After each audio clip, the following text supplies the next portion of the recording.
नमस्कार, मैं हूं अंकुर शर्मा। प्रादेशिक खबरों में आप सभी का स्वागत है। कुरुक्षेत्र में एमएसजी पार्ट 2 फिल्म के प्रमोशन के रोड शो के दौरान डेरा प्रेमी और सिख समुदाय आमने सामने आ गए।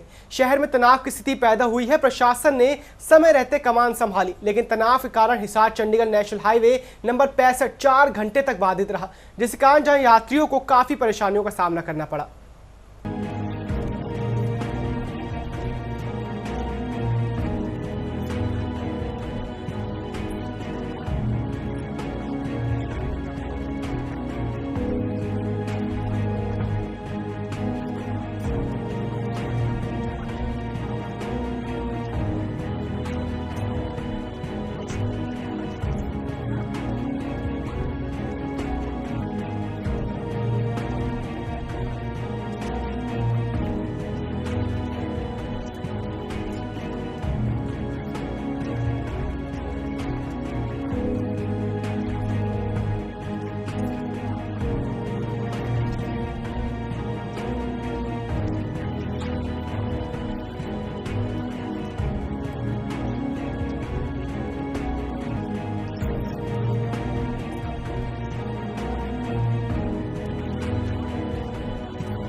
प्रशासन को जानकारी मिली वो ये मिली है कि भाई जो एमएसजी नई फिल्म जो रिलीज़ हो रही है उसके बारे में कोई रैली निकाली गई है, उसके बारे में रात को भी शायद एक घटना हुई है जिसका भी हमारे नॉलेज में है।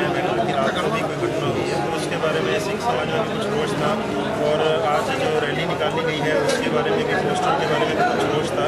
तो दोनों समाज जो है आज आमने सामने हो गए थे, लेकिन प्रशासन की तरफ से और बाबा महेंद्र सिंह जी की जो उन्होंने सिख संगतों को आह्वान किया कि और कैथल के स्थानीय इंदिरा गांधी महिला महाविद्यालय महिला पुलिस से छात्राओं को आत्मरक्षा के गुण सिखाने का अभियान शुरू किया है, जिसमें स्कूल कॉलेजों के बाहर छात्राओं से छेड़छाड़ करने वालों को चेतावनी दी गई है। अब वो अपनी हरकतों से बाज आ जाए, वरना अंजाम और ज्यादा महंगा पड़ेगा। अब मंचलों की धुलाई भी हो सकती है, इसके बाद केस तो दर्ज होगा ही। कैथल महिला पुलिस ने स्कूल कॉलेजों की छात्राओं आत्मरक्षा के गुण सीख रही हैं। वहीं इंदिरा गांधी महिला विद्यालय में एएसआई रेखा की टीम ने राष्ट्रीय सेवा योजना के स्वयं सेविकाओं को अपनी सुरक्षा करने के लिए जागरूक किया और आत्मरक्षा के गुण भी सिखाए।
एकमात्र वो शक्ति हैं जिनको बड़ी जल्दी बहलकाया जा सकता है और वो बहल भी जाती हैं। बाहर की शक्तियों को अगर जो गंदी शक्तियां बाहर शरारती तत्व हैं, अगर उनको रोकने के लिए इनको सशक्तिकरण का एक पाठ पढ़ाया जाए तो मुझे पूरी उम्मीद है कि ये लड़कियां किसी से कम नहीं हैं। ये अपनी सेल्फ रिस्पेक्ट में, अपने सेल्फ डिफेंस में हमेशा लड़ सकती हैं, आगे आ सकती हैं। तो आप मानते हैं कि पुलिस प्रशासन द्वारा ऐसे शिविर लगाने चाहिए? 100% लगाने चाहिए, ज़रूर लगाने चाहिए, क्योंकि अगर रेखा जैसी हमारी एएसआई आई हैं, महिला थाना खुलने से हमें बहुत एक प्रोत्साहन मिला है, हमारी बेटियों को बहुत सुरक्षा मिली है। और जिस तरह से इन्होंने लड़कियों को सिखाया है, मुझे लगता है लड़कियों में वो एक उत्साह, वो एक सेल्फ कॉन्फिडेंस क्रिएट हुआ है, जिससे कि ये इन चीज़ों में आगे अपने आप को संभाल सकती हैं, लड़ सकती हैं, ये लड़ाई खुद लड़ सकती हैं। हमारी मैम ने हमें गुण सिखाया, उससे पता चलता है कि जो जैसे लड़के, जैसे कुछ लड़कियां वो जीन्स डालती हैं, जीन्स पे लंबे ऊंचे ऊंचे टॉप डालती हैं, वो उनके लिए अच्छा नहीं होता। उनसे उनके साथ जो दुष्कर्म होते हैं वो उनके कारण ही होते हैं, ज़्यादातर उसके कारण ही होते हैं। और लड़कियों को जो है लंबे टॉप डालने चाहिए। और जो मैडम ने बताया कि सेल्फ़ रिस्पेक्ट, सबसे पहले सेल्फ़ रिस्पेक्ट होना बहुत ज़रूरी है। अगर बंदे में सेल्फ़ रिस्पेक्ट ही नहीं है तो वो किसी के साथ कैसे भी कुछ भी नहीं कर सकता। और दूसरा कॉन्फिडेंस, सेल्फ़ कॉन्फिडेंस, हमें कॉन्फिडेंस होना बहुत ज़रूरी है। यदि हमें कॉन्फिडेंस ही नहीं होगा तो हम किसी के सामने भी कुछ भी नहीं कह सकेंगे।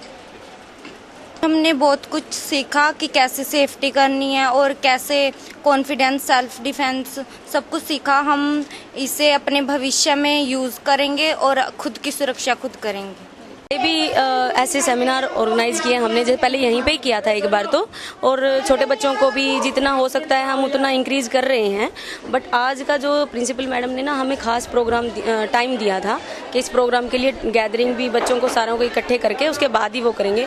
और इसमें हमने इनको जैसे बसेज में कैसे चढ़ना है, कैसे उतरना है, ये सब ट्रेनिंग बहुत ज़रूरी है लड़कियों के लिए। सेकंड, इनको सेल्फ डिफेंस में किस तरीके से कोई अगर ऐसी सिचुएशन आ जाए जो संभल सकती है, छोटे मोटे जो हम सिखा सकते हैं वो हमने इनको सिखाए हैं। बाकी बहुत सारी साइबर क्राइम की हमने इनको जानकारी दी है। साइबर क्राइम की वजह से कितना सारा लड़कियों को झेलना पड़ता है, वो सब हमने इनको बताया है। बाकी भविष्य में भी बताते रहेंगे हम सबके बारे में।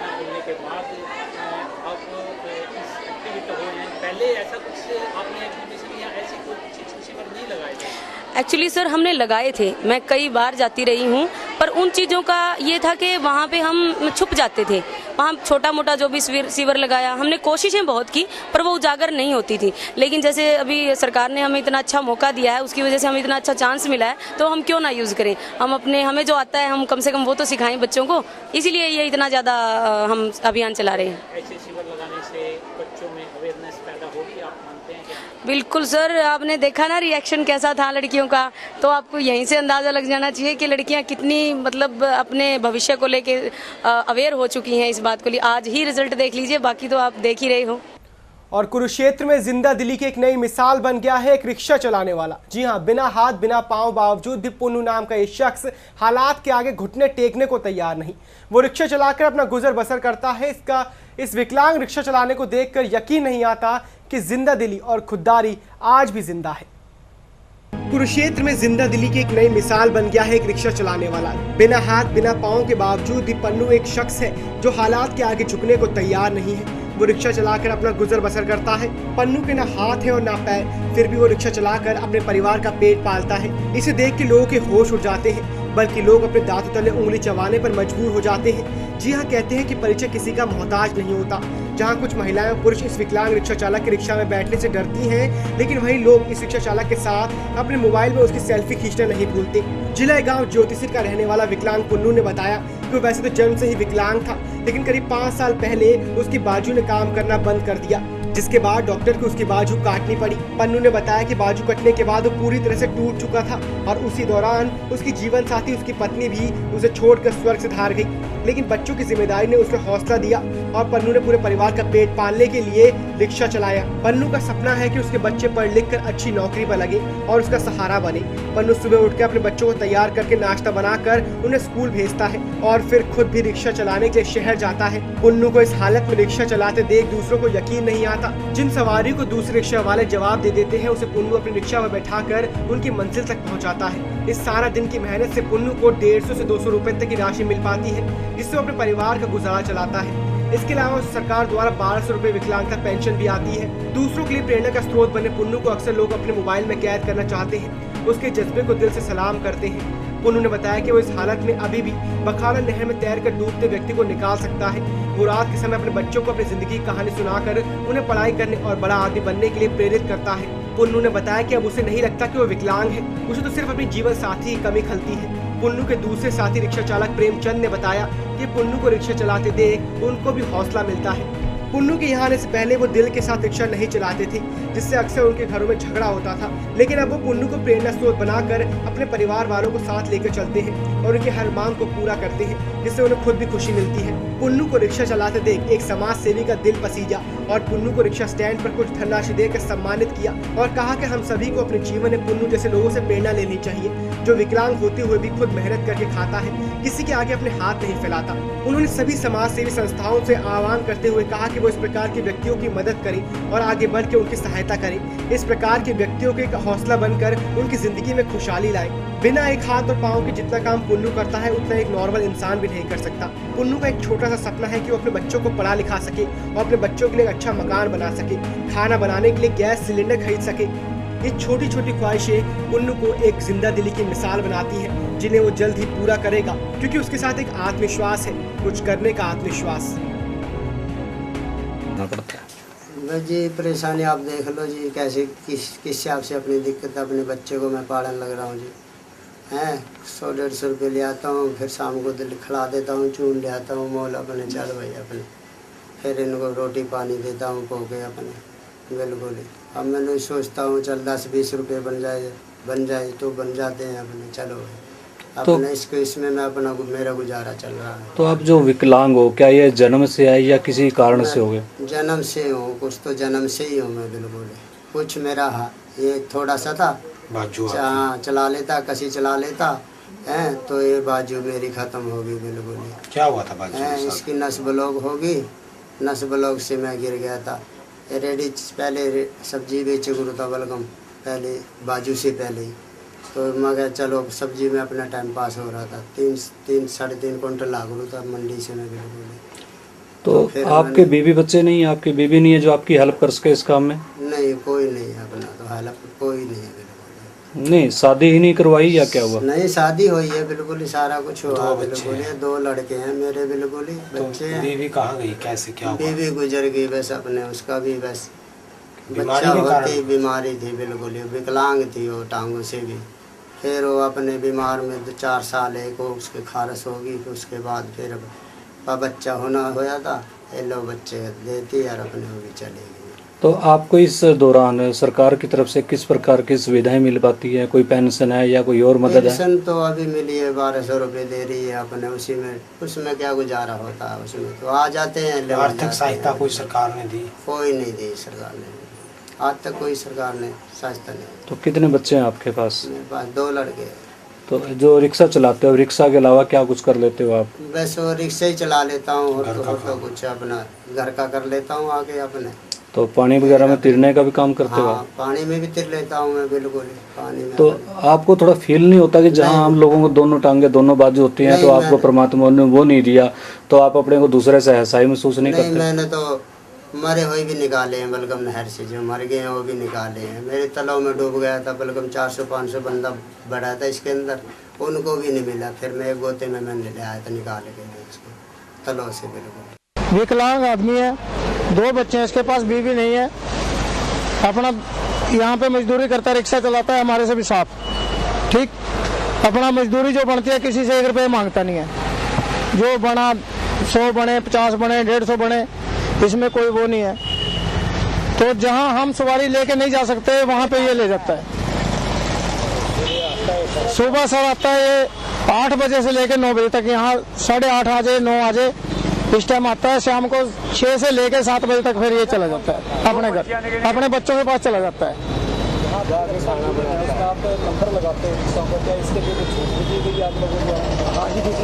हाँ जी, हाँ मतलब नंबर पे लगाते हैं, जैसे मतलब हमने सवारी छोड़ दी वो पुन्नूराम बेचारा लेके चले जाता है। तो क्या आम लोगों को इससे प्रेरणा मिलती है? ये पुन्नूराम जी विकलांग होने के बाद भी रिक्शा चलाकर अपने परिवार का पालन पोषण कर रहा है, जो भाग्य के हाथों कमज़ोर होने के बाद अपना संतुलन नहीं खोया।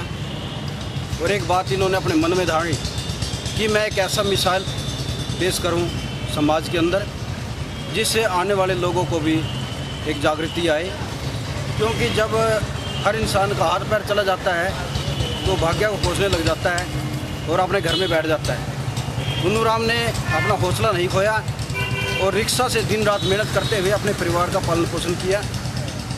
गरीब होने के साथ साथ इस पर भगवान की मार पड़ी, हाथ और पैर चला गया।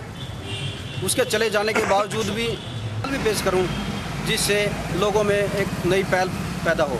और इनको देख के दूसरे जो और भी साथी हैं उनमें भी एक जागृति आई है, वो भी अपने अपने काम पे मेहनत से लग गए हैं। माड़ा कर दिया कि जहाँ इसकी विकलांगता आई, जहाँ इसकी गरीबी आई, उसके साथ साथ इसके परिवार से इसके साथ देने वाली इसकी पत्नी भी चल बसी। ऐसी स्थिति में परिवार का पालन पोषण करने वाला कोई नहीं रहा। जब बच्चों के सामने रोजी रोटी का सामान आए, रोजी रोटी भी नहीं रही, उस रोटी को प्राप्त करने के लिए इसने अपने मन के अंदर हौसला जगाया और उस हौसले की आज यह मिसाल बना है। पुन्नूराम ज्योतिसर का रहने वाला है और इस ऐसे व्यक्ति के अंदर एक सोच पैदा हुई जिससे अन्य लोगों को भी ऐसी सोच पैदा होगी। और ऐसे कुछ साथी हमें मिले हैं जो ये कहते हैं भाई पुन्नूराम को देखकर हमें भी हौसला बना है। जब पुन्नूराम विकलांग होने के बाद अपने परिवार का पालन पोषण कर सकता है, हम दूसरों के सामने भीख क्यों मांगे, हम दूसरों के सामने क्यों गिड़गिड़ाएं, हम भी अपनी मेहनत से अपने परिवार का पालन पोषण। इससे ऐसे साथियों के लिए आम संस्थाओं को भी आगे आना चाहिए, उनको बढ़ चढ़ कर भाग लेना चाहिए। और ऐसे व्यक्तियों को जो हौसला है, जिसके जिगर के अंदर, जिसके दिमाग के अंदर ऐसी बात है, उनको आगे बढ़ाने के लिए उन्हें और भी प्रोत्साहन करना चाहिए। और संस्थाओं के माध्यम से मैं तो आप लोगों के माध्यम से एक कहना चाहूँगा, जितनी भी संस्थाएं सुन रही होंगी या पूरे जहाँ पर भी ये संदेश जा रहा होगा कि ऐसे व्यक्ति जहाँ पर भी कोई है, अगर कोई व्यक्ति मेहनत करके अपने परिवार का पालन पोषण कर रहा है उसका साथ देना चाहिए। अगर कोई व्यक्ति निठल्ला बैठ के और भीख के सहारे सोच रहा कि अगर पूरा मैं अपने परिवार का पालन पोषण करूँ, उसका साथ ना दे के ऐसे व्यक्तियों का साथ देना चाहिए। उन व्यक्तियों को इनसे कुछ प्रेरणा लेनी चाहिए। बिल्कुल लेनी चाहिए उन व्यक्ति को, जो व्यक्ति सुबह से शाम तक निठल्ले बैठ के ये सोचते हैं कि थाली से हम कुछ खा पी लेंगे या ठगी से या चोरी से या भीख मांग कर कुछ काम कर लेंगे। उन सभी को भी मेरा एक निवेदन है कि इनसे पुन्नूराम से प्रेरणा लेके काम करना चाहिए और अपने परिवार का पालन पोषण करना चाहिए। और दक्षिण पश्चिम दिल्ली के बिंदापुर इलाके में उस वक्त सनसनी फैल गई जब सुबह घर के दरवाजे पर ही एक 19 साल की लड़की की हत्या का मामला सामने आया है। मृतक लड़की का नाम हेमलता बताया जा रहा है। वारदात की जानकारी घर वालों को उस वक्त हुई जब लड़की को ड्राइविंग सीखने वाला ड्राइवर घर पर पहुंचा। उसने लड़की के खून से लथपथ लाश को गेट के पास पड़ा देखा। इस मामले के बाद पुलिस को जानकारी दी गई और पुलिस ने फिलहाल मामला दर्ज कर कार्रवाई शुरू कर दी है।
देखिए, मामला तो मैं उतना ही बताऊंगा जितना मुझे मालूम है कि आज सुबह बेटी ने गाड़ी चलाने के लिए सीखने जाना था। कोई ड्राइवर था जिसको लेकर जाना था और जैसे वो ऊपर से नीचे आई तो विदिन 10 मिनट्स जो भी होना था बच्चे के साथ मारपीट, उसका सर फूट गया, दांत भी टूट गए। मतलब वो लगता है यहीं पे ही वो बेचारी डेड हो चुकी थी। जब तक उसको हॉस्पिटल लेकर गए तो डॉक्टर से कि नो मोर। कितने बजे का समय रहा होगा ये? Around 5:30 in the morning. 5:30। इससे पहले लड़की जो इतनी बार भी ड्राइविंग सीखने जाती है वो कितने बजे जाती है? जनरली तो 7-7:30 जाती थी। वो 3-4 रोज से जा रही थी, बट आज कहाँ बीच में ड्राइवर ने बोला कि मुझे कहीं जाना है, मैं जल्दी आऊँगा सिखाने के लिए। तो कहीं बीच में कोई है, वो जांच का विषय है, देखेंगे, पुलिस अपने काम कर रही है। तो बच्ची के बारे में आपको ड्राइवर ने बताया इस तरह से बच्ची पड़ी हुई है नीचे? हाँ 2 बार बेल बजी, ड्राइवर ने आके बोला यहाँ पर शोर मचा के बेल लगा के हाथ कि देखो बहन जी आपके बच्चे को किसी ने मार दिया, किसी ने मार दिया, किसी ने मार दिया। तो जैसे हमारी बहन जी ऊपर से नीचे आई तो वो यहाँ पर सारा खून बिखरा हुआ था नीचे। ड्राइवर का क्या नाम है? हाँ जी, ड्राइवर का क्या नाम? मुकेश नाम है, या महेश या मुकेश, पता नहीं वैसे ही उसका नाम है ड्राइवर का। आपकी बच्ची का क्या नाम है? उसका नाम है, वैसे तो डोली बोलते हैं उसको प्यार से, वैसे उसका नाम हेमलता करके। कितनी उम्र रही होगी? 19 साल। जब आप लोगों ने बच्ची को देखा तो क्या लगता है किस चीज़ से मारा गया, और किसी धारदार हथियार से या कैसे उसमें वार किया गया? देखिए ये नहीं कह सकते तो सारा जबड़ा ऊपर से दो पार्ट में हो रखा है, सारे दांत उसके निकले हुए हैं, इधर उधर हो रखे हैं। एक दांत गाड़ी में पड़ा मिला, एक दांत यहाँ पे पड़ा मिला नीचे फर्श पे। तो सर इतनी बड़ी घटना हुई, क्या ऊपर रहने वाले परिवार को कुछ पता नहीं? मुझे ऐसा लगता है कि जिस हिसाब से गाड़ी में भी उसका बदतमीजी की है तो लगता है गाड़ी में बिठा के शायद उसके साथ कुछ हैपनिंग हुई है। अंदर गाड़ी के बिठा के शीशे बंद होंगे, टाइट होंगे शीशे का प्रेशर, तो शायद अंदर ही कुछ ना कुछ उन लोगों ने किया। अब ये नहीं पता क्या इसके पीछे क्या इंटेंशन थी, किससे दुश्मनी थी, क्या करना था, चाहते थे वो लूट के इरादे से आए थे, क्या आए थे, ये तो अब पुलिस का काम है। वो बेचारे सुबह से वो टीम भी लगी हुई है, काफ़ी मेहनत कर रहे हैं वो लोग। पूरे मामले में कुछ CCTV फुटेज? हाँ, यहाँ पे ये स्कूल है, आप देखेंगे हैप्पी चाइल्ड मॉडल स्कूल है, इनके यहाँ कैमरा लगा हुआ है। तो उसमें दिखाया गया है कि एक आदमी अंदर जाता है, वो कुछ थैला ला के, दूसरे एक कार आती है उसको कुछ सामान देता है, कोई पैकेट देता है, तो एक वो भी है। तो पुलिस तो वो भी सर्च कर लेगी कहाँ क्या प्रॉब्लम है, देखते हैं कि क्या आता है उसके लिए। बाकी भी तो हॉस्पिटल में है, वैसे ही थोड़े से टेंशन में है, अभी जरा पोस्टमार्टम हो जाए उसके बाद देखते हैं, फिर जो होगा आपको जरूर। जो ड्राइवर है वो आपका परिचित है या कोई ऐसे ही? आप उसको परिचित नहीं कह सकते, वो नियर बाय यहीं पड़ोस में रहते हैं, जैसे गली में 2-4 गली छोड़ के रहते हैं, तो कहीं जाना आना होता तो कभी इनकी हम गाड़ी भी ले जाया करते थे, उसकी गाड़ी हायर करके ये हमारा जाना चलो। मतलब टूर एंड ट्रैवल्स वाला था कोई? नहीं, वो टूर एंड ट्रैवल वाले भी कह सकते हो आप उनको, प्राइवेट मतलब उस टाइप से चलाते हैं वो गाड़ियाँ, अपने हायर रेंट पे चलाते हैं, बुकिंग पे जिसको बोलते हैं। और कैथल में भी डेंगू का प्रकोप फैल गया है। अभी तक 25 से ज्यादा पॉजिटिव मामले सामने आ चुके हैं। कैथल के सरकारी और निजी अस्पतालों में मरीजों का इलाज किया जा रहा है और साथ साथ लोगों को सावधान रहने की हिदायत भी दी जा रही है।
हमारे अस्पताल में अभी तक है ना 30+ मरीज आए हैं डेंगू के, और हमने इसमें हॉस्पिटल में पूरा एक अलग से आइसोलेशन वार्ड बनाया है डेंगू मरीज का, और डॉक्टर सचिन हमारे जो MO हैं उनको नोडल अफसर बनाया उनका, और डेली सुबह शाम उनकी देखभाल करते हैं। अलग से लैब भी एस्टेब्लिश की हुई है और उसमें एक LT बिठाया है, वो उसकी सैंपलिंग टेस्ट करते हैं और सारा मतलब ठीक चल रहा है। डॉक्टर साहब, हमें किस तरह के बचाव करने चाहिए ताकि लोग डेंगू से बचा जा सके? आप क्या सजेशन देंगे? एक तो इसमें यह भी पानी, एक तो घरों में पानी न खड़ा, जैसे कूलर है, कूलर में पानी ना खड़ा हो, एक तो ये देखना है, और आसपास भी सराउंडिंग में कहीं पे पानी ना खड़ा हो, और दूसरा फुल बाजू के मतलब कपड़े पहने जिससे कहीं भी मतलब मच्छर से काटने का और उसमें वो ना हो सके, और छत पे अगर पानी की टंकियाँ उनकी देखभाल करी जाए प्रॉपर वे से, और स्टैगनेंट वाटर कहीं पे भी ना हो। तो डॉक्टर साहब, किस तरह के लक्षण होते हैं इससे पता लग जाए कि मरीज को डेंगू हो गया है? इसमें बुखार में मेनली तो बुखार आता है, कोई भी बुखार का पेशेंट हो उसकी हम टेस्टिंग करते हैं, तो जिसमें प्लेटलेट काउंट कम हो तो फिर उसके आगे टेस्ट कराते हैं। तो डॉक्टर साहब इसके लिए आपने नगर पालिका को कैसे सजेशन दिया कि फ्लो करवाएं ताकि मच्छर मरे या ऐसा कुछ है? डिस्ट्रिक्ट मलेरिया ऑफिसर है और कर रहे हैं, स्टेप ले रहे हैं, इसमें करा भी रहे हैं कई जगह जहाँ पॉजिटिव आता है एरिया में फॉगिंग करा भी रहे हैं वो। और नगर पालिका का तो डिस्ट्रिक्ट मलेरिया ऑफिसर भी कहा तो वो उनकी जिम्मेदारी करा ही रहे हैं। तो डॉक्टर साहब यहाँ पर कोई कैजुअलिटी भी हुई है? अभी मेरे नॉलेज में कोई ऐसी डेथ वाली इन्फॉर्मेशन। डॉक्टर साहब अगर ज़्यादा मरीज आता तो यहाँ पर बहुत ज़्यादा मरीज का इंतजाम पूरा है हमारे पास। ऐसे डेंगू के पेशेंट आ रहे हैं, काफ़ी आ रहे हैं, मतलब डेली 3-4 पेशेंट पॉजिटिव आते हैं, लेकिन ये कोई ज़रूरी नहीं होता कि मतलब डेंगू कन्फर्म हो। कन्फर्म रिपोर्ट्स जो लीजा टेस्ट के बाद आती हैं वो तकरीबन हमारे हॉस्पिटल में ही 15-20 के करीब पेशेंट आ चुके हैं। और इससे कोई ज़्यादा भय वाली बात नहीं है कि इतना ज़्यादा डेंजरस नहीं होता अगर इसको समय पे इसका उपचार कर लिया जाए और प्रॉपर इसकी देखभाल की जाए। तो डॉक्टर साहब किस तरह के लक्षण होते हैं जिसे पता लग जाए कि डेंगू हुआ है? शुरू में मरीज को तेज बुखार होता है, सिर दर्द होएगा और साथ में जुकाम, नज़ला, खांसी, ये ऐसे लक्षण आते हैं। बॉडी के अंदर पेन बहुत होती है, शरीर के अंदर दर्दें बहुत होती हैं, जोड़ों में दर्दें होती हैं और पेशेंट वीक फील करता है, कमजोर फील करता है। तो ऐसे कौन सी बातें हैं जो जिससे मतलब कि हम डेंगू से बच सकें, किन चीज़ों का ध्यान रखना चाहिए? डेंगू बेसिकली एक मच्छर की किस्म होती है, उसे काटने से होता है जो दिन के टाइम काटता है और ज़्यादातर ये साफ़ पानी में ही रहता है। तो इसके बचाव के लिए ये कि आपके जो घर के आसपास पानी के जितने भी जगह हैं, जो सोर्सेस हैं, उनको ख़त्म कर दें। जैसे टंकियों में पानी होता है, खड़ा होता है, टायर पड़े होते हैं पुराने, उनके अंदर पानी खड़ा होता है, आपके कूलर की टंकियाँ उनके अंदर पानी होता है, तो उनको साफ़ करें या इनके ऊपर मिट्टी का तेल छिड़क दें, तो इससे डेंगू के लार्वा खत्म हो जाता है।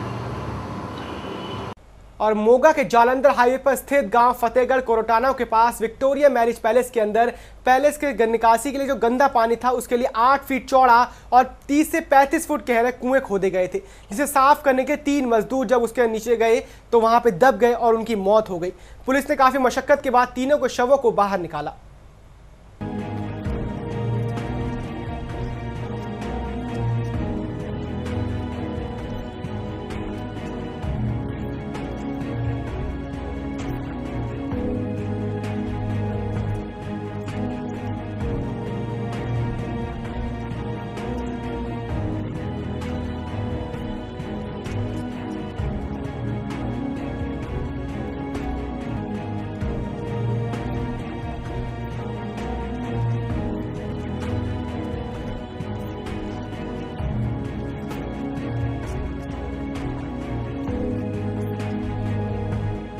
ਜਿਹੜਾ ਹਾਦਸਾ ਇਹਦੇ ਬਾਰੇ ਜਿਹੜੀ ਮੈਂ ਗੱਲ ਕਰਨੀ ਚਾਹੁੰਦਾ ਕਿ ਕੁਦਰਤ ਦੀ ਕਰੋਪੀ ਕਹਿ ਸਕਦੇ ਹਾਂ, ਕਿਉਂਕਿ ਵਿਕਟੋਰੀਆ ਪੈਲੇਸ ਦੇ ਵਿੱਚ ਜਿਹੜੇ ਲੜਕੇ ਆ 3 ਜਣੇ ਸੈਪਟਿਕ ਟੈਂਕ ਦੀ ਸਫਾਈ ਕਰ ਰਹੇ ਸੀਗੇ ਔਰ ਇੱਕ ਦਾ ਜਾਨੀ ਕਿ ਅਚਾਨਕ ਰੱਸਾ ਟੁੱਟਣ ਕਰਕੇ ਡਿੱਗ ਪਿਆ ਸੀ। ਦੂਸਰੇ ਜਿਹੜੇ ਆ ਉਹਨਾਂ ਨੂੰ ਬਚਾਉਣ ਕਰਕੇ ਥੱਲੇ ਗਏ ਸੀ, ਉਹ ਵੀ ਗਾਰ ਦੇ ਵਿੱਚ ਜਿਹੜੇ ਫਸ ਗਏ ਸੀ।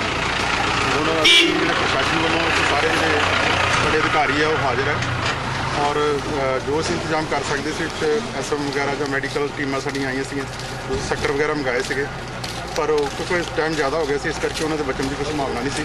ਹੁਣ ਇਹ ਸਿਵਲ ਹਸਪੀਟਲ ਜਿਹੜੀਆਂ ਡੈਡ ਬੋਡੀਜ਼ ਤਾਂ ਨਹੀਂ ਕਹਿ ਸਕਦੇ ਕਿਉਂਕਿ ਕਲੀਅਰ ਨਹੀਂ ਹੋਈਆਂ ਅਜੇ, ਉਹਦੇ ਡਾਕਟਰ ਸੇ ਕਰਨਗੇ, ਜੋ ਕੋਈ ਸੰਭਾਵਨਾ ਹੈਗੀ ਆ ਅਸੀਂ ਸੋਚਦੇ ਹਾਂ ਵੀ ਹੋ ਸਕਦਾ ਵੀ ਕੁਦਰਤ ਨੇ ਜੇ ਚਾਹਿਆ ਤਾਂ ਕੋਈ ਇਹਨਾਂ ਦਾ ਮਹਾਰਾਜ ਬਚਾਅ ਵੀ ਕਰ ਸਕਦਾ। ਕਿੰਨੇ ਟਾਈਮ ਤੇ ਡਿੱਗੇ ਹੋਏ ਨੇ ਸਰ? ਇਹ 3 ਵਜੇ ਦੀ ਘਟਨਾ ਹੈਗੀ ਆ ਅੰਦਾਜ਼ਾ, ਤੇ ਹੁਣ ਇਹਨਾਂ ਤੀਸਰੀ ਜਿਹੜੀ ਡੈਡ ਬੋਡੀ ਆ, ਡੈਡ ਬੋਡੀ ਮੈਂ ਦੁਬਾਰਾ ਮੂੰਹ 'ਚ ਮੇਰੇ ਨਿਕਲ ਜਾਂਦਾ ਤੇ ਇਹ ਜੋ ਕੁਦਰਤੀ ਕਰੋਪੀ ਹੈਗੀ ਹੈ ਇਹਦੇ ਸੰਬੰਧ ਦੇ ਵਿੱਚ ਤਾਂ ਨਹੀਂ ਕਿਹਾ ਜਾ ਸਕਦਾ, ਜੇ ਮਹਾਰਾਜ ਨੇ ਚਾਹਿਆ ਤਾਂ ਹੋ ਸਕਦਾ ਕੋਈ ਬਚਣ ਦੀ ਸੰਭਾਵਨਾ ਹੋ ਸਕੇ। ਇਹਨਾਂ ਨੂੰ ਸਿਵਲ ਹਸਪੀਟਲ ਦੇ ਵਿੱਚ ਭੇਜ ਦਿੱਤਾ। ਸਰ ਇਹਨਾਂ ਦੀ ਉਮਰ ਕਿੰਨੀ ਹੈ ਜੀ? ਉਮਰ ਇਹਨਾਂ ਦੀ ਜੋ ਇਹਨਾਂ ਦੇ ਮਾਪੇ ਦੱਸ ਰਹੇ ਉਹ ਇੱਕ ਤਾਂ ਇਹ 27-28 ਸਾਲ ਦਾ, ਦੂਸਰਾ ਮਤਲਬ 17-18 ਇੰਨਾ ਕੀ ਮਤਲਬ ਇਹਨਾਂ ਦੀ ਏਜ ਦੱਸੀ ਜਾ ਰਹੀ ਹੈ। ਤੇ ਤੀਸਰੇ ਦੀ ਸਰ?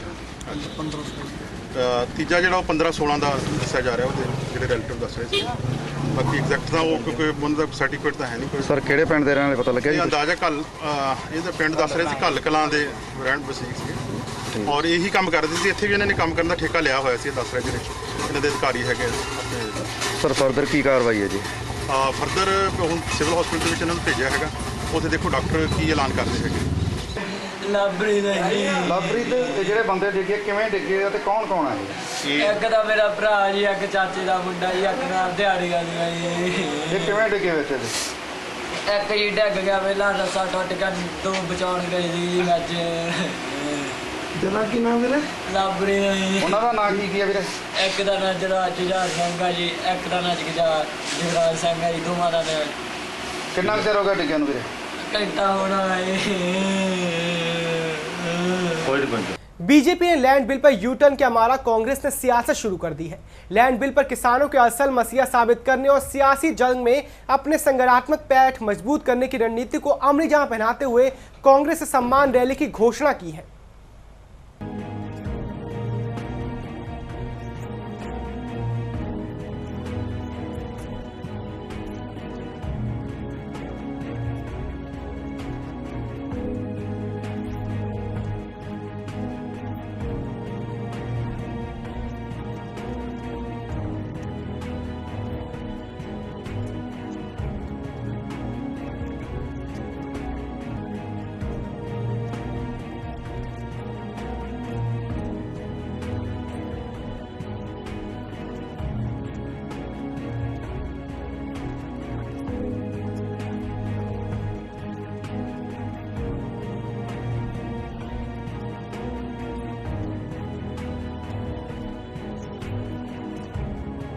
तारीख को कांग्रेस पार्टी ने ये फैसला लिया है कि भूमि अधिग्रहण अध्यादेश जो भारतीय जनता पार्टी 3 बार लेकर के आई, जो बिल वो लेकर के आना चाहते थे, किसान मजदूर और देश के विरोध में बड़े बड़े महापूंजीपतियों को और कॉरपोरेट घरानों को मदद करना चाहते थे, उसके खिलाफ जो सोनिया जी और राहुल जी के नेतृत्व में लड़ाई लड़ी गई और जिसमें किसानों की, मैं समझता हूँ कि सच्चे मायने में किसानों की विजय है।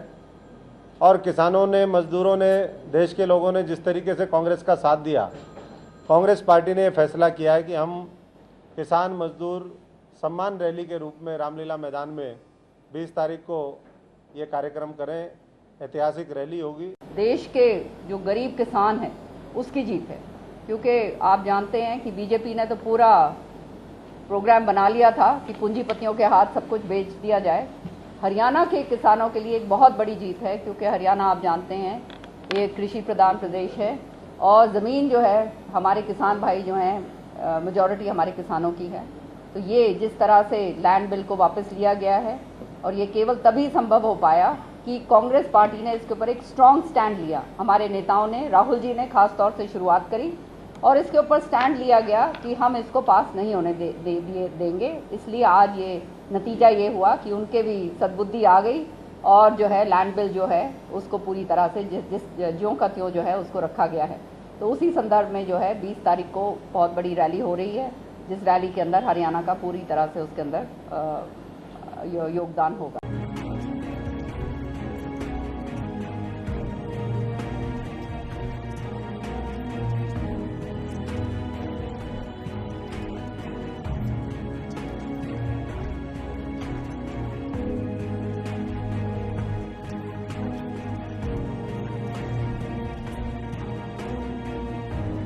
मुद्दा हमने उठाया, पंचायती राज का भी हमने मुद्दा उठाया कि किस तरह से बैकडोर एंट्री करके पंचायती राज को इन्होंने अमला जामी अमली जामा पहनाने की कोशिश क्या कर दिया कि पहले तो इन्होंने ऑर्डिनेंस जारी करा, ऑर्डिनेंस जारी करके फिर कोई चला गया कोर्ट के अंदर, उस ऑर्डिनेंस के ऊपर स्टे हो गया, क्योंकि ये शिक्षा का जो स्तर वाली बात है ये हमारे संविधान के अंदर नहीं है। और आप अगर करना चाहते हैं ये तो आपको समय देना चाहिए ताकि उसको आप उस लेवल तक लेके आ सकें। खैर, उसके बाद इन्होंने 1 तारीख को इन्होंने जल्दबाजी के अंदर वापस करा, क्योंकि 2 तारीख को विधानसभा का सत्र था, तो वापस नहीं लेना चाहिए था इनको, बल्कि वो ऑर्डिनेंस वहाँ पे डिस्कस होता सदन पटल के ऊपर, उसके ऊपर पूरी कार्रवाई होती, तब वो होता कॉरिजेंडम। और फिर इनको जो अपलोड करना था, जो गैजेट के अंदर अपलोड करा जाता है, विड्रॉल का जो बात होती है, वो भी नहीं है कर पाए, वो भी हबड़ दबड़ के अंदर सारा गड़बड़ हो गया। फिर 3 तारीख को कॉरिजेंडम इन्होंने दिया कि ऐसे ऐसे हो गया है। तो ये केवल इसलिए करा गया कि तुरंत जो है इसका नोटिफिकेशन कर दिया जाए और किसी को समय ना मिले कोर्ट में जाने का। तो देखेंगे, मैं समझता हूँ कि 15 साल का इतिहास ले लीजिए, ज़्यादा नहीं, तो आपको पता चल जाएगा ज़्यादा बार कौन सी पार्टी और किसका छात्र संगठन जीता है। ये होता रहता है। मैं समझता हूँ कि नए सिरे से छात्र आंदोलन को, युवा शक्ति को कांग्रेस पार्टी मजबूत करेगी और जल्दी, पिछली बार से अगर वोट शेयर की बात करें तो पिछली बार से कांग्रेस के जो छात्र संगठन है NSUI का वोट शेयर बढ़ा है। हम अखिल भारतीय विद्यार्थी परिषद के जो साथी जीत करके आए हैं उनको बधाई देते हैं। लेकिन मैं समझता हूं कि अगर उठा करके आप देखें पिछला कुछ साल का इतिहास, और ख़ासतौर से जब भी भारतीय जनता पार्टी और RSS संबंधित जब भी छात्र संगठन आए हैं, वो काम ना करके दूसरी चीज़ों से ध्यान हटाने का काम करते हैं, मेन मुद्दों पर नहीं आते। अब जो वायदे किए हैं, केंद्र में उनकी सरकार है, उनको पूरा करके दिखाएं। और एक दिल्ली विश्वविद्यालय जो पूरी दुनिया में अपने शिक्षा के स्तर की वजह से जाना जाता है, उसको और बेहतर किस तरीके से करें। कई चीज़ों का मतभेद है कांग्रेस पार्टी का, NSUI का, उनको लेकर के, लेकिन मैं समझता हूं कि जो छात्र हित में हो वो डिसीजन होने चाहिए।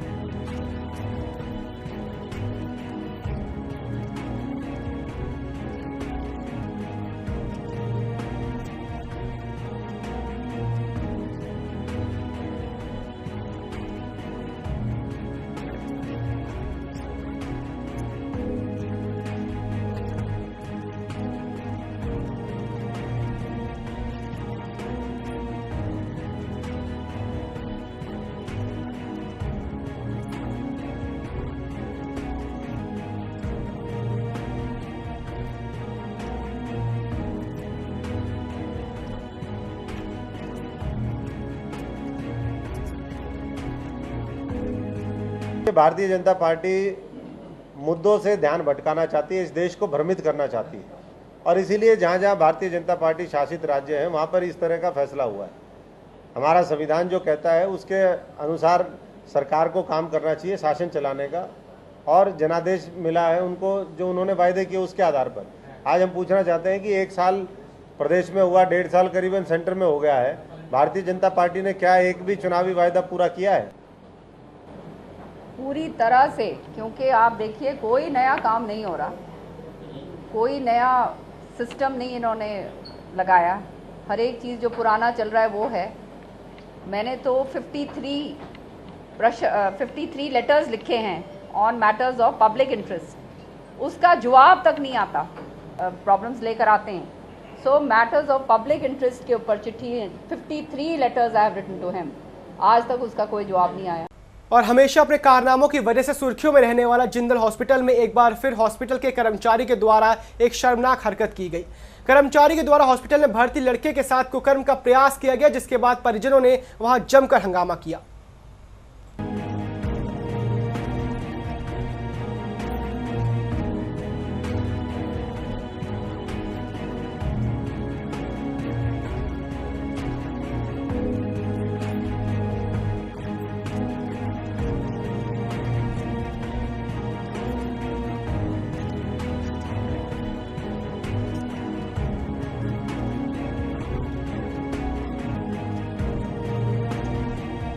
अभी तो पुलिस को हमने इस बात की सूचना दे दी है, इन्होंने भी अपनी बात कर दी है। जो स्टाफ ऑन ड्यूटी था उसको बुला दिया है। वैसे अंदर 10 मरीज थे, 3 फीमेल स्टाफ थे, एक अकेला मेल स्टाफ था। रात को डॉक्टर ऑन ड्यूटी था वहाँ पे सारा टाइम, इन्होंने रात को किसी को कोई इन्फॉर्म नहीं किया है। सुबह 7-7:30 बजे इन्होंने इन्फॉर्म किया है कि ऐसे जब ये इनके पेरेंट्स के मिलने का टाइम था, तब हमने इनको ऑफर किया भी इधर आईसीयू में कैमरा लगे हुए हैं, हम आपको सारे कैमरे की रिकॉर्डिंग दिखा देते हैं, आप देख लो। फिर उसके 15 मिनट बाद इन्होंने वर्जन चेंज कर लिया कि ये लड़का टॉयलेट में गया है। तो वो हमारा स्टाफ भी कंफर्म कर रहा है कि लड़का टॉयलेट में गया है, स्टाफ उसको लेके गया है। लेकिन ये हमारा रूटीन का काम है। जिस लड़के की बात करें वो पिछले 3 साल से हॉस्पिटल में काम कर रहा है। इस तरह की ऐसी कोई दिक्कत नहीं है, ना ही रात को कोई इन्होंने किसी इस तरह की चीज़ के बारे में इन्फॉर्म किया। बाकी पुलिस को हमने इन्फॉर्म कर दिया सारी बात, तो लड़के का मेडिकल करवाने के लिए भी कहा है हमने। जो भी कानूनी कार्रवाई होगी वो पुलिस अपनी देखेगी उसमें। लड़के की तबीयत कई 20 दिन से ख़राब है जी, और फिर हमने कल इमरजेंसी में यहाँ पे एडमिट कराया था, तो आईसीयू रूम में जी। आईसीयू रूम में तो इनका टाइमिंग है जो सवेरे 2 बार, दिन में 3 बार मिलने के लिए, आधे घंटे का, और बाकी समय ये अपने पास ही रखते हैं, और इन्हीं का सारा खाना पीना सब कुछ इन्हीं के साथ है। लेकिन फिर भी रात को जब मैं यहाँ पे आया तो रात को मेरे मिलने नहीं दिया गया, कहते सवेरे 7 बजे का टाइम है। रात को लड़के के साथ रात को 2 बजे लड़का बता रहा है कि रात को 2 बजे मेरे को ले गए हैं और फिर मेरे साथ हरकत ज़बरदस्ती कर रहा था और मेरे को इंजेक्शन उससे लगा नशे का इंजेक्शन लगा के तब मुझे ले गया। और मैं तो यही चाहूँगा कि सख्त से सख्त कार्रवाई डॉक्टर साहब के खिलाफ और उसके खिलाफ स्टाफ के खिलाफ दोनों होनी चाहिए। पोस्को एक्ट में पोस्को एक्ट में मुकदमा दर्ज होना चाहिए। ये कल एक लड़का दाखिल हुआ था लाजपत नगर से, तो इसको ब्रेन में दर्द रहता था। रात को ये लड़का था, इसको असिस्टेंट जो था नर्सिंग यहाँ, उसका कोई आरोप लगा रहा है। लड़का भी मेरे को बाथरूम में ले गए, मेरा पत्ता जा रहा है, तो जो कंप्लेंट देंगे उसके हिसाब से जो कार्रवाई बनेगा।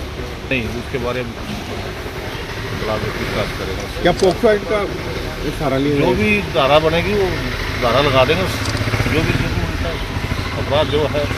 और जैन समुदाय के पर्युषण महापर्व को देखते हुए महाराष्ट्र राजस्थान के बाद अब हरियाणा में भी मीट की बिक्री पर 19 सितंबर तक प्रतिबंध लगाने की चर्चाओं पर जैन मुनि तरुण सागर महाराज ने सरकार के इस निर्णय का स्वागत किया है और मांस विक्रेताओं से महापर्व के दौरान सहयोग करने की अपील की है। जैन मुनि इस मामले में ठाकरे परिवार जैन समाज के बारे में की गई असंदनीय टिप्पणी की निंदा करते हुए कहा कि पार्टी के जिम्मेदार पद पर बैठे हुए लोगों को इस किसी धर्म के बारे में इस तरह की टिप्पणी करनी सही नहीं है।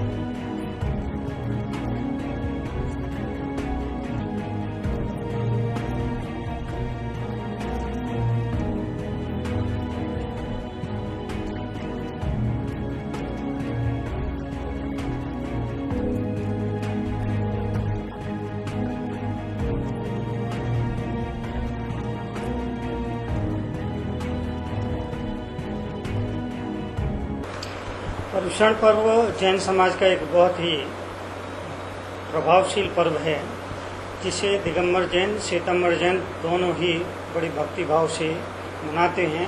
और ये तपस्या का पर्व है, अहिंसा का पर्व है, त्याग का पर्व है, साधना का पर्व है। तो कई राज्य सरकारें मीट पर, स्लॉटर हाउस पर बैन लगा रही है। ये सुखद संदेश है, क्योंकि जैन धर्म सारी दुनिया में अहिंसा के लिए जाना जाता है। जियो और जीनो दो का सिद्धांत इस धर्म की खास बुनियाद है। तो ये धर्म कहता है दूसरों को भी जीने का हक है, उनको भी जीने का अधिकार दिया जाना चाहिए। और खास करके जब वो जैनों का महापर्व, जिसको पर्युषण पर्व कहते हैं, वो आता है तो जैन समाज का आदमी तो यूँ भी चींटी को मारने से डरता है, आप समझता है। लेकिन खास करके इन 8 दिनों में या तो 10 दिनों में उसकी कोशिश होती है कि सरकारी स्तर पर भी हिंसा रुकना चाहिए। और इसी के तहत हरियाणा सरकार के एक वरिष्ठ मंत्री ने ऐसा निर्देश दिया है, तो वो शुभ निर्देश है और स्वागत के योग्य है। जैसे बहुत पहले महाराष्ट्र में प्रतिबंध लगा, उसके बाद मध्य प्रदेश में और राजस्थान में प्रतिबंध लगा है, उससे काफी लार्ज स्केल में प्रतिबंध लगने से दूसरे जो लोग हैं जो इस तरह के व्यवसाय से जुड़े हुए हैं, उनका कहना है कि इससे बहुत बड़ा हमारे व्यापार का वो। देखिए, शराबबंदी पर बात उठती है, चर्चा होती है। गांधी जयंती पर शराब, कई राज्यों ने शराब पर प्रतिबंध लगा रखा है। तो अब ये विचार तो नहीं किया जाएगा शराबबंदी करते हैं तो नुकसान होता है, बहुत से लोग बेरोजगार होते हैं, तो रोजगार करिए ना, दूसरा करिए ना। केवल किसी को मार करके ही अपना पेट भरना, इसको तो जैन धर्म और भगवान महावीर मान्यता नहीं दे सकते हैं। रोजगार के और कई तरीके हैं, पेट भरने के और कई तरीके हैं। तो जैन समाज आग्रह करता है, अगर जैन समाज ने पर्युषण पर्व के दौरान कोई मांग की और सरकार ने उसको सुना और प्रतिबंध लगाया बैन पर, बूचड़खानों पर, तो ये चिल्ला चोट करने की जरूरत क्या है। मैं सुन रहा हूँ बम्बई में ठाकरे परिवार के द्वारा बहुत चिल्ला चोट की जा रही है और जैन समाज की अनाप शनाप, मतलब जिसका कोई जिसको बकवास कहना चाहिए, ऐसे शब्दों का इस्तेमाल एक ऊंचे ओहदे पर बैठा हुआ व्यक्ति कर रहा है अपनी पार्टी का नाम लेकर के। मैं इसको किसी भी तरह से उचित नहीं समझता हूँ।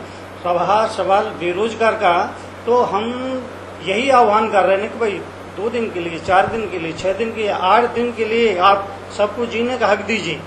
सबको जीवन है, जीने का अधिकार है। आप थोड़ा त्याग कर सकते हैं, हम तो इतना बड़ा त्याग कर रहे हैं, थोड़ा आप भी त्याग करें, हमारा सहयोग करें। अपील तो की ही जा सकती है ना। और प्रादेशिक खबरों में फिलहाल इतना ही।